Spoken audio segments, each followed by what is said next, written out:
Hello everyone, আসসালামু আলাইকুম। আমি সুমি চলে আসলাম আবার নতুন আরেকটি ভিডিও নিয়ে। আশা করছি যে যেখান থেকে আমার ভিডিওটি দেখছেন আল্লাহর রহমতে সবাই অনেক ভালো আছেন।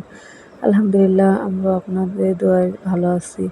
আজকের ভিডিওটা শুরু করলাম সকালে নাস্তা থেকে। আমাদের নাস্তা ছিল ডাল পরোটা।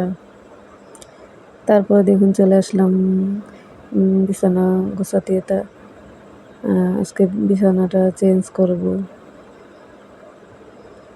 আর যারা আমার ভিডিওটা দেখছেন অবশ্যই পুরোটা দেখবেন, আমার ভিডিওটা স্কিপ করবেন না দয়া করে।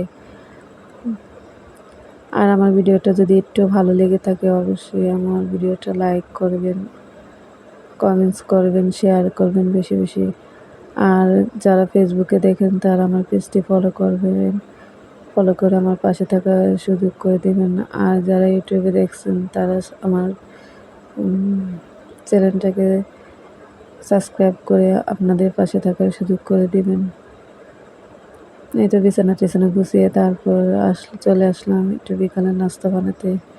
আসলে কি আজকের নাস্তাটা সেই ছিল। আজকে রান্নাবান্না শেয়ার করতে পারিনি, সারাদিন কারেন্ট ছিল না, বাচ্চাটাকে নিয়ে খুব কষ্টে রান্না করছি, এই জন্য ভিডিও বানাতে পারিনি। তো ভাবলাম একটু বিকালে ঘুমাইছে তারপর একটু নাস্তা বানাই, সেটাই শেয়ার করব। এতে এখানে দিয়ে দিলাম একটু আগে ভুড়ি রান্না করা ছিল, সেটা দিয়ে একটু আলু কুচি, তারপর ময়দা, বালি, চালের গুঁড়া, টেস্টি সল্ট, গরম মশলা গুঁড়ো, একটু নুডলসের মশলা, গোলমরিচের গুঁড়ো, তারপরে টেস্টি সল্ট, লবণ, যাবতীয় যা যা উপকরণ লাগে আর কি, পেঁয়াজ কুচি, কাঁচামরিচ কুচি, আদা রসুন পেস্ট, সব উপকরণ দিয়ে ভালোভাবে মাখিয়ে তারপর এটা ভেজে নেব মচমচে করে। আবারও আপনাদের বলছি, আমার আমার ভিডিওটা যদি একটু ভালো লেগে থাকে একটি লাইক দিয়ে দিবেন। আপনাদের একটি লাইকই আমার ভিডিওটা অসংখ্য মানুষের কাছে পৌঁছে দেবে। অনেক স্বপ্ন নিয়ে আসছিলাম এখানে,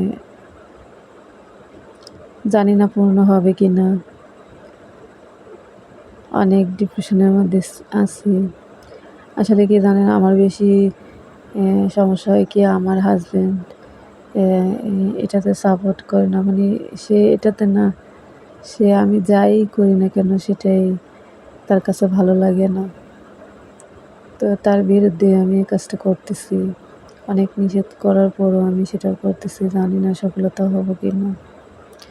তারপর দেখুন এই তো ফাইনাল লুকটা, খেতে অনেক মজা ছিল, তবে এর সাথে সস হলো অনেক ভালো হতো। আজকের ভিডিওটা এই পর্যন্তই। আল্লাহ হাফেজ।